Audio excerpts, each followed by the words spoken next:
Following the events around the US Capitol building on January 6, 2021, then President Donald Trump was banned from most social media platforms including Facebook, Twitter, and YouTube. In response, he created his own social media platform called Truth Social. It's similar to Twitter in functionality and is primarily used by Trump supporters. Truth Social is not only a way for Trump to communicate with his audience, but also a money-making opportunity. We are not a political channel, and the Wall Street Millennial team has no opinion about the former president's political views or aspirations.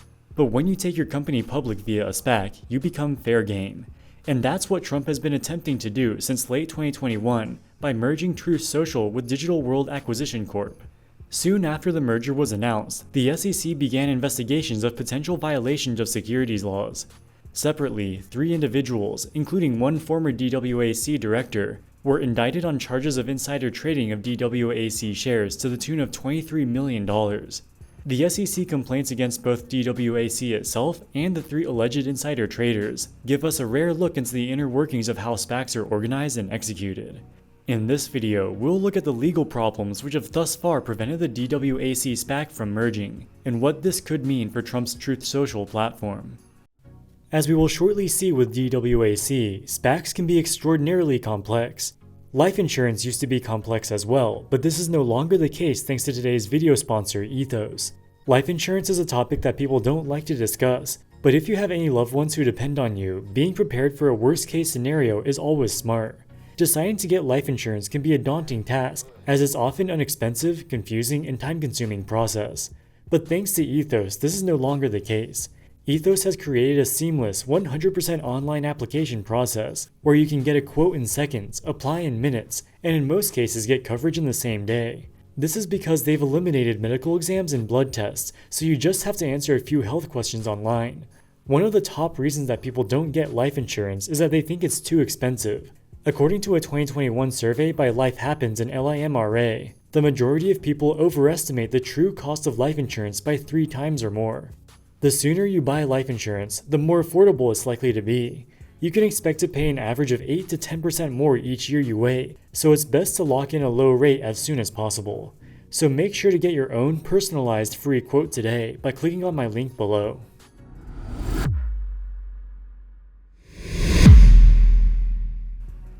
In February of 2021, just a month after Trump left office, he founded the Trump Media and Technology Group, or TMTG for short. They planned to launch 3 products, a social media platform called Truth Social, a streaming service called TMTG Plus, and a news channel called TMTG News.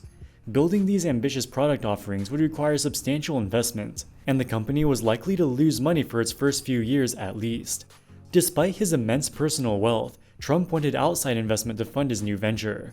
Luckily for Trump, this was during the peak of the SPAC mania, giving him an opportunity to raise hundreds of millions of dollars by taking the company public. Around that same time, a financier named Patrick Orlando was a CEO of 2 existing SPACs, one called Yun Hong International and the other called Benessere Capital Acquisition Corp. Orlando predicted that TMTG would gain a lot of investor hype and would make the ideal acquisition target, so he began discussions with TMTG representatives.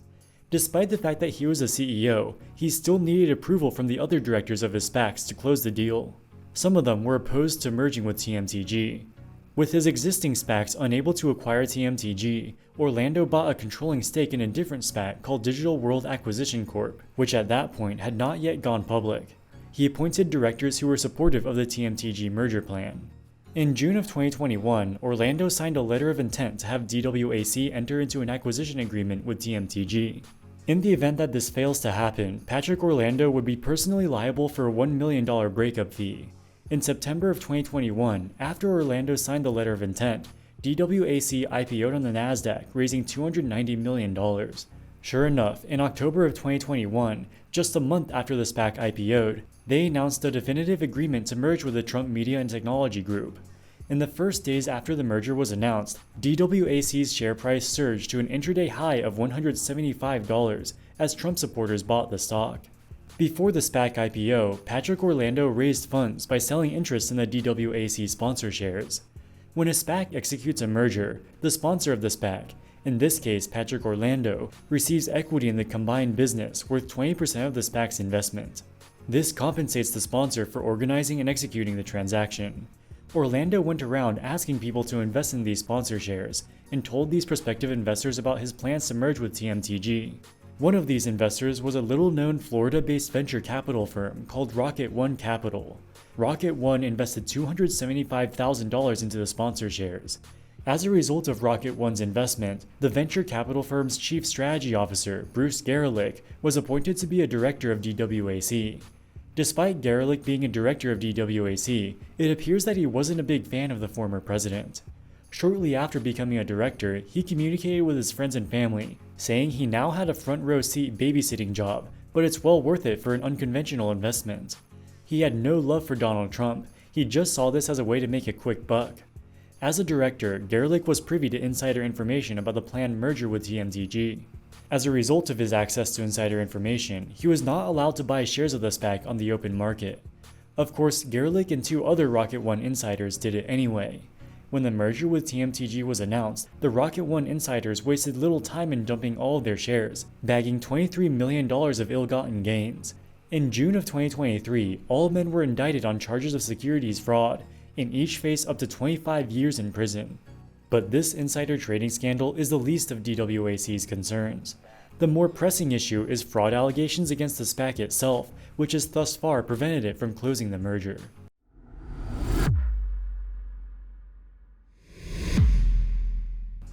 SPACs are blank check companies whose sole purpose is to identify a private operating company to merge with. The investors who buy shares in a SPAC rely on the expertise and efforts of the SPAC sponsor to identify a suitable target over a period of time. One of the key benefits of going public via a SPAC is the lack of due diligence and standardized disclosures. This allowed fraudulent companies like Nikola and many others to go public, while they may have been exposed during the more thorough IPO process. When the SPAC itself IPOs and raises money from investors, it too has to go through a traditional IPO process. But because it's a shell company with no operations, the due diligence is very quick and easy. In DWAC's Form S-1, they claimed neither DWAC nor its officers and directors had any discussions with any potential target companies prior to the IPO. As alleged by the SEC, this statement was false, as DWAC CEO Patrick Orlando had extensive negotiations and had already signed a letter of intent with TMTG months prior to the filing of the S-1. DWAC's IPO investors thought they were investing in a blank check company that would seek a currently unknown target. What they were actually investing in was TMTG, as the deal had already been signed in secret.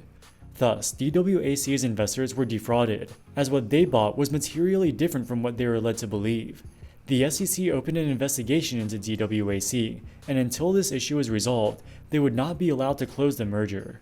This created a desperate situation because TMTG was, and still is, burning cash. They need to close the merger to get their hands on the SPAC's money. In March of 2023, DWAC fired CEO Patrick Orlando, who masterminded the alleged fraud. In July of 2023, they settled with the SEC and agreed that they would pay an $18 million penalty if the merger with TMTG is closed. Following the settlement, DWAC shareholders voted to extend the merger deadline until September 8, 2024, but it's unclear whether the deal can close. The $18 million settlement to the SEC would have to come from DWAC's sponsors. It's unclear whether or not they'll be willing or able to fork over so much cash.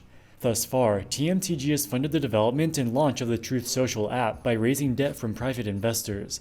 These loans can convert into shares following the close of the SPAC merger. Investors were willing to lend TMTG with the expectation that they'll be able to convert them into shares at some point. The more uncertain the merger becomes, the less sustainable this debt financing will be.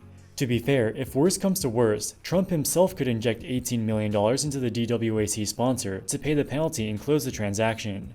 Upon closing, TMTG will gain access to about $1 billion from both the cash in the SPAC's trust as well as an associated PIPE transaction. But will $1 billion of investment be enough to turn Truth Social into a profitable business?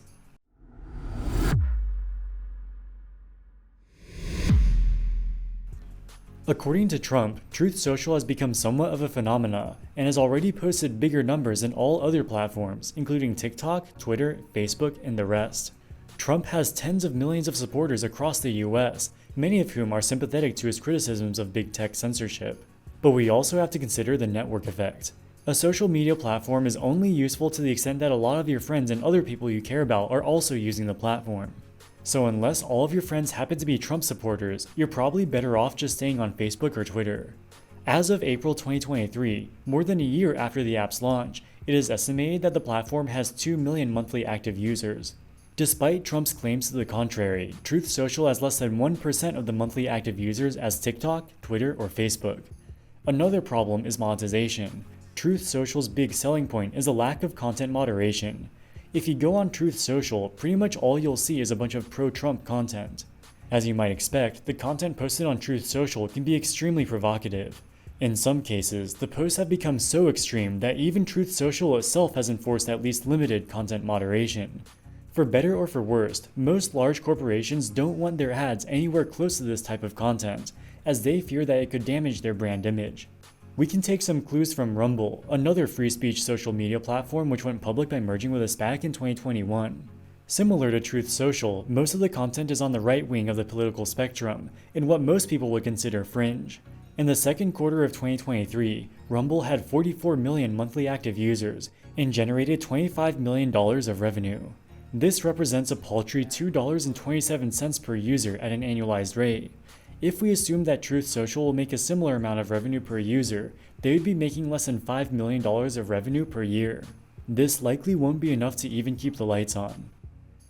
The market cap of DWAC is complicated to calculate because there is an earnout for the original TMTG owners, including Trump himself, based on the share price. And the number of shares sold in the pipe is partly contingent on the earnouts. But when the deal closes, there will likely be around 200 million shares outstanding. This would give the company a market cap of about $3.5 billion. Based on their small user base and likely monetization problems, this valuation is absurd to say the least. The share price is likely being propped up by Trump supporters, and has little relation to the company's fundamental value. Alright guys, that wraps it up for this video. What do you think about Truth Social? Do you think it will be a viable social media platform, or was it just a way for Trump and his associates to make a quick buck? Let us know in the comments section below. As always, thank you so much for watching, and we'll see you in the next one. Wall Street Millennial, signing out.